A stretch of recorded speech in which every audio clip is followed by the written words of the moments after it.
Amanda, thank you for joining us today. I'm very excited to have you here for the talk on Women in Finance. I think you bring such a unique perspective to the table. You came to Canada to pursue your accounting degree, and you have such a successful career in the insurance industry. You are being recognized with $1 Million Roundtable for over 10 consecutive years, 3 times Court of Table and 5 times Top of the Table. That's impressive. But you know what? What I admire you is the way you carry yourself. You're warm, you're respectful, and very easy to connect with. Could you please share with us your journey in the finance industry and what inspired you to enter this field? And I'm sure insurance isn't your childhood dream. In 2000, I came to Canada from Shenzhen University, and I came here as an international student, and I studied in York University with major accounting. And after graduation, I worked as accounting for many years. In 2012, I started my practice. At the beginning, I just think maybe I go deeper with the accounting. I also finished all the courses regarding the CPA, and I should get the license. But when I serve the clients, because many of my clients, they're immigration to Canada, and they're high net worth clients, they ask me regarding many questions regarding their insurance, regarding the investment, and transfer the wealth from foreign countries, also the estate plannings. I feel I should expand my knowledge. Also, as accounting, we are mainly working with numbers. I feel my personality, I enjoy working with people. So I obtained the insurance license and also got the CFP designation. And as my clients' business growing, I found that they need more advice regarding their business structure, succession planning. So I got the Family Enterprises Advisor designation in 2 years. Wow. 2 years ago, yeah. As someone from Asian background, you've built a client base that's remarkable, diverse. You are able to build trust across culture. And that kind of reach and understanding is not something everyone is easy to achieve. How did you do that? Most of my clients there has the similar background as me. They are immigration to Canada from Chinese community.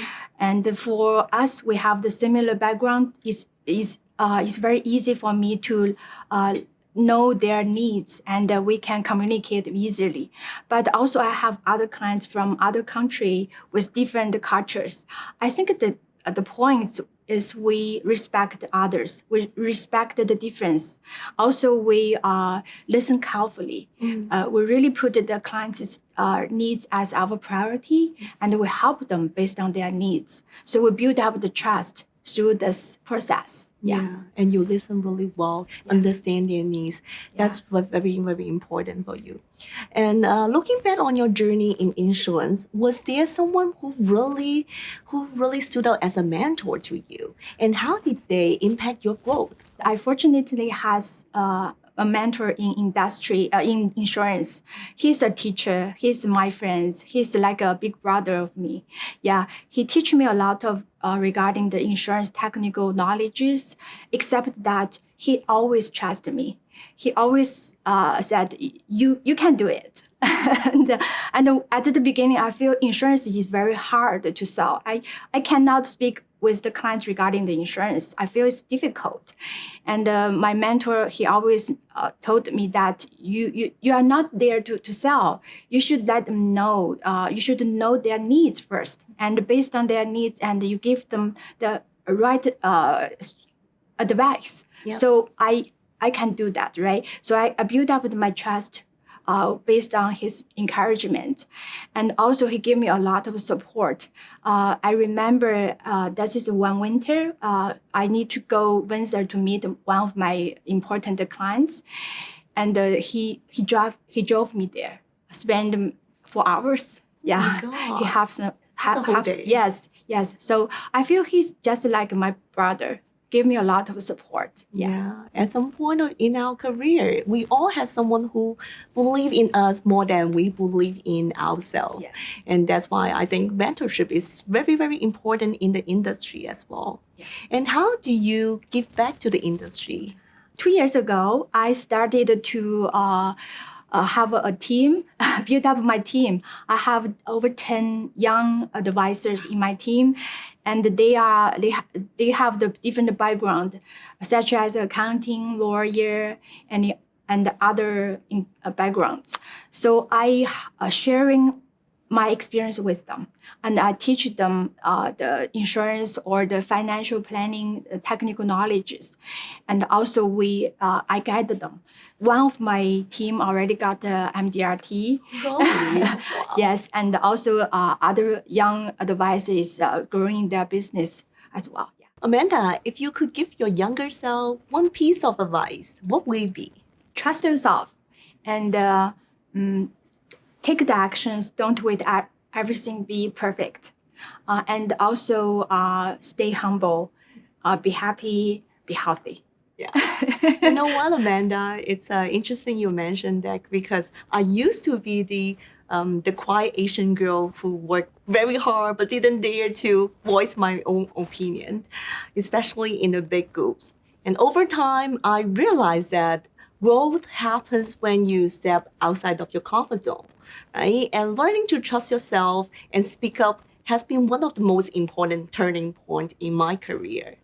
Yes, exactly. Yeah. Yeah. And as a woman in finance, what unique challenge have you faced and how did you overcome them? At the beginning, when I started my practice, I feel my knowledge is very limited because the clients always ask me the questions I don't know. Yeah, that's make me feel I really need to continue study. Yeah. So that's how this every year I keep study, keep upgrade my knowledge. And for the second challenge, I think is I'm facing the pressures come from my clients regarding the higher expectations. Also, sometimes I have higher expectations, so I need to manage those. What opportunity do you think women can leverage more in this industry? Being a woman, we can naturally be more empathy, and we are patient. Yeah. So that is very easy for the clients. They communicate with us and they open up to us regarding their personal concerns. Yeah. So in that way, we can know the clients more clearly. We can get their needs. We can know how to help them. How do you usually find the balance professional and personal life? I know you have 2 teenagers. I know you have several pets at home. How do you manage your time? Every day, I spend 10 minutes to review the priorities for the next days. What I should do first. When the work is more demanding, I communicate with my family.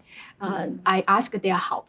I ask my husband to pick up the kids, and also maybe I just let the kids know that we just take a very simple dinner, and they can do the choice for me for themselves. Yeah. So I don't think everything need to be perfect, and sometimes my family also need more support. Yeah. So I can slow down my work. I can put aside, and I can give them support because my family, I think, is the most important thing for me.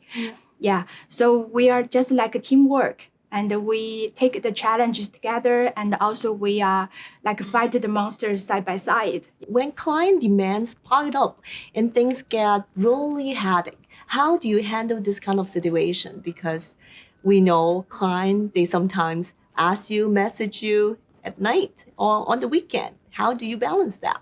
This happens because many of my clients, they are living in different country. They have different time zones.